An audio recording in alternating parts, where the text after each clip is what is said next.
ಎಲ್ರಿಗೂ ನಮಸ್ಕಾರ. ಲಾಸ್ಟ್ ವಿಡಿಯೋಲಿ ಹೇಳ್ದಂಗೆ ನಾವು ಸ್ಟಕ್ ಆಗಿರೋದು ಪ್ರಯಾಗ್ರಾಜ್ ಟ್ರಾಫಿಕಲ್ಲಿ. ಈ ಟ್ರಾಫಿಕಲ್ಲಿ ಸೇವಿಯರ್ ಅಂತ ಬಂದಿದೆ ಅಂದರೆ ಒಬ್ಬ ಲೋಕಲೈಟ್. ಆ್ಯಕ್ಚುಲಿ 300 ರೂಪೀಸ್ಗೆ ಡೀಲ್ ಮಾತಾಡಿಸ್ಕೊಂಡು ನಿಯರ್ ಸಂಗಮ್ ನಾವು ಪಾರ್ಕಿಂಗ್ ಕೊಡಿಸ್ತೀವಿ ಅಂತ ಹೇಳಿ ಶಾರ್ಟ್ಕಟ್ ರೂಟಲ್ಲಿ ಕರ್ಕೊಂಡು ಹೋಗ್ತಾ ಇದ್ದಾರೆ. ನಮ್ಮೊಬ್ಬರ ಜೊತೆ ಡೀಲ್ ಮಾತಾಡ್ಕೊಂಡು ಬಟ್ ಆದರೆ ನಮ್ಮನ್ನು ಫಾಲೋ ಮಾಡ್ಕೊಂಡು ಸುಮಾರು 10 ಕಾರ್ ನಮ್ಮನ್ನೇ ಫಾಲೋ ಮಾಡ್ಕೊಂಡು ಬಂದ್ವು. ಫೈನಲಿ ನಾವು ಬಂದು ರೀಚ್ ಆಗಿದ್ದು ಸಂಗಮಿಂದ 5 ಕಿಲೋಮೀಟರ್ಸ್ ದೂರದಲ್ಲಿರೋ ಪಾರ್ಕಿಂಗ್ ಹತ್ರ. ಈ ಪಾರ್ಕಿಂಗ್ ನೇಮ್ ಬಂದು ಮೆಹವ್ ಗೇಟ್ ಅಂತ. ಇದು ಯಮುನಾ ತೀರದ ಹತ್ರ ಇರೋದು. ಇಲ್ಲಿಂದ ಬೆಳಗ್ಗೆನೆ ನಾವು ಸಂಗಮ್ ತೀರದ ಕಡೆ ಹೊರಟ್ವಿ. ಅರೆಲ್ ಗೇಟ್ 3 ಕಿಲೋಮೀಟರ್ಸ್ ಇರುವಾಗ ಆಟೋ ಇಲ್ಲ ಅಲೋ ಇಲ್ಲ ಅಂತ ಹೇಳಿ ನಮ್ಮನ್ನು ಅಲ್ಲೇ ಬಿಡ್ತಾರೆ. ಸೊ ನಾವು ಅಲ್ಲಿಂದ ಕುಂಭಮೇಳದೊಳಗೆ ನಡ್ಕೊಂಡು ಹೋಗೋಕ್ಕಿರುತ್ತೆ. ಬಟ್ ನಿಮಗೆ 2 ವೀಲರ್ಸ್ ಕೂಡ ಅವೈಲೇಬಲ್ ಇರುತ್ತೆ, ಬಟ್ ಸ್ವಲ್ಪ ಹೈ ಚಾರ್ಜ್ ಮಾಡ್ತಾರೆ.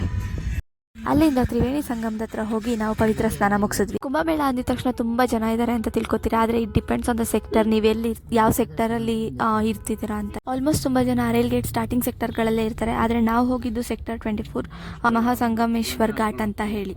ಈ ಸೆಕ್ಟರ್ ಬಂದು ಇವತ್ತು ಅಂದರೆ 11th ಫೆಬ್ರವರಿ ಲೆಸ್ ಕ್ರೌಡೆಡ್ ಆಗಿತ್ತು. ಸೊ ನೀವು ಯಾರೆಲ್ಲ ಬರ್ತಿದ್ದೀರೋ ಅವರು ಈ ಥರನೇ ಪ್ಲ್ಯಾನ್ ಮಾಡ್ಕೊಂಡು ಬನ್ನಿ, so that you can avoid the crowd.